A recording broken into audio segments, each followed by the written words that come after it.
Si je devais retenir un seul chapitre du livre Side Hustle, dont tu peux te procurer un exemplaire dans le lien en description sur Amazon, c'est le jour 16 qui s'intitule Passe 10% de plus sur les tâches les plus importantes. Pourquoi? Parce que ce chapitre, littéralement, il te propose de passer en gros ta concentration sur deux choses hyper importantes sur ton side hustle. Et ces deux choses-là, c'est finalement l'essentiel de la notion de side hustle. Et là, ici, on a vraiment une notion de temps. C'est la notion de temps qui est importante. Euh, on a vu un autre chapitre, je pense, important, où j'ai dû dire la même chose. Ça devait être au jour 8 ou le jour d'avant ou d'après, en gros, dans ces eaux-là où ça parlait d'offres, où en fait on abordait le concept d'offre, et finalement l'offre c'est la notion centrale d'un side hustle. Qu'est-ce que je vais faire pour un client potentiel? Et là ici, ce que nous conseille Chris Guilbeault, c'est finalement de se concentrer sur deux choses. Numéro un, te concentrer sur la valeur que tu apportes à ton client.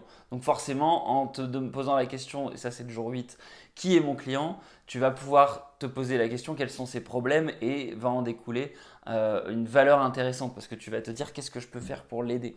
Donc ça c'est la question qui doit t'occuper et occuper ton esprit tout le temps. Comment est-ce que je peux apporter plus de valeur? Et la deuxième question importante à laquelle tu dois répondre, c'est comment est-ce que je peux augmenter mon revenu? Parce que le side hustle, on ne le fait pas juste pour les beaux yeux du client, on le fait pour avoir un revenu, pour créer un actif. Et l'idée, c'est que si tu ne te poses pas ces questions-là, tu risques tout simplement de te perdre dans des problèmes annexes. Essayer de faire du beau, essayer d'avoir un beau site web, d'avoir un beau service.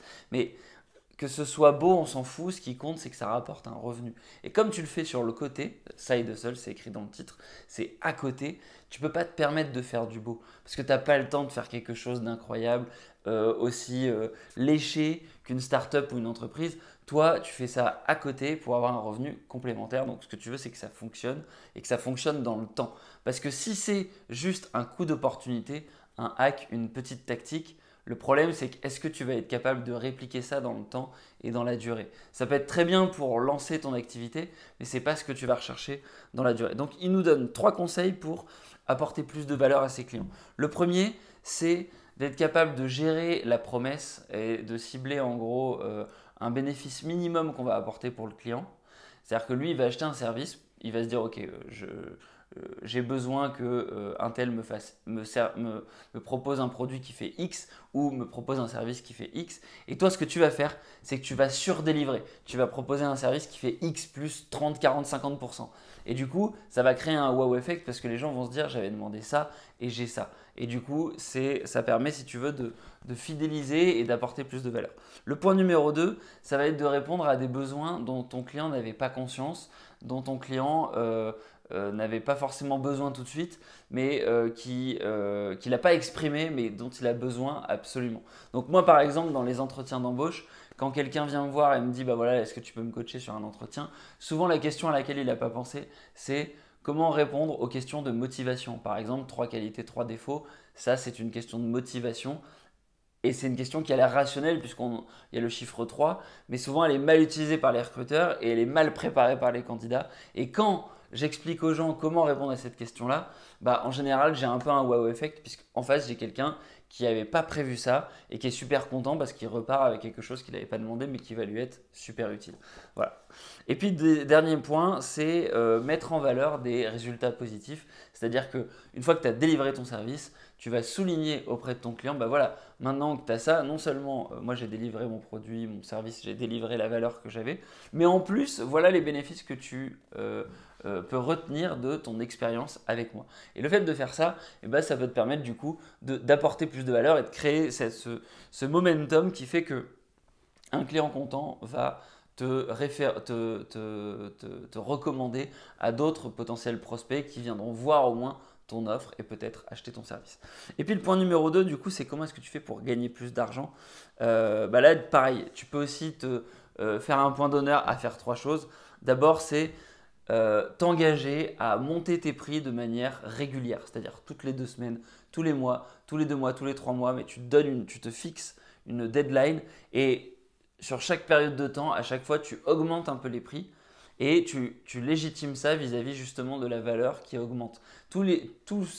Chacune de ces périodes-là, tu vas essayer d'apporter plus de valeur dans un premier temps et donc tu peux te permettre de monter tes prix. Et si tu fais ça avec le temps, bah, du coup ton service il te rapporte de plus en plus et donc c'est bénéfique. Ensuite, ce que tu peux faire c'est essayer d'ajouter des sources de revenus. C'est-à-dire de multiplier les side hustles pour en avoir plusieurs. Et quand on a plusieurs, bah, du coup, tu as forcément plus de revenus. Et puis ensuite, il y a aussi essayer de cannibaliser un side hustle avec un autre side hustle. C'est-à-dire que tu crées un service et tu vas créer un service annexe à ce service qui potentiellement est complémentaire, voire va détruire le service précédent, mais le fera avec plus de valeur. Et donc en faisant ça, en multipliant quelque part les side hustles, bah, tu es assuré d'avoir plus de revenus. Parce qu'au pire, bah, tu vas multiplier des expériences qui donneront 0 au début, peut-être. Mais c'est pas grave parce que tu apprendras justement en te disant bah, tiens, est-ce que j'ai foiré sur mon offre? Est-ce que j'ai ciblé la mauvaise clientèle? Est-ce que j'ai foiré mon workflow? Et en reprenant les chapitres précédents du challenge, bah, tu vas pouvoir savoir concrètement qu'est-ce qui a foiré. Voilà, donc le conseil important de ce chapitre-là, c'est de passer 25 minutes tous les jours à essayer de te concentrer sur l'un de ces deux sujets. Comment j'apporte plus de valeur? Comment j'augmente mes ventes et mes revenus? Et donc, en te posant ces deux questions-là, tous les jours, bah, c'est pas possible que tu n'aies pas de progression. Et ce que tu peux faire, c'est de créer une liste, c'est ce que conseille l'auteur.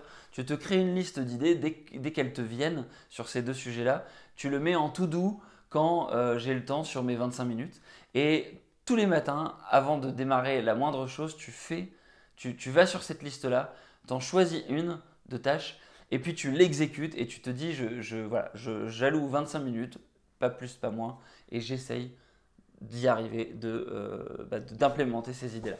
Et c'est pas possible en fait que tu n'aies pas de résultats en faisant ça tous les jours, tout simplement parce qu'il n'existe pas de courbe d'apprentissage négative.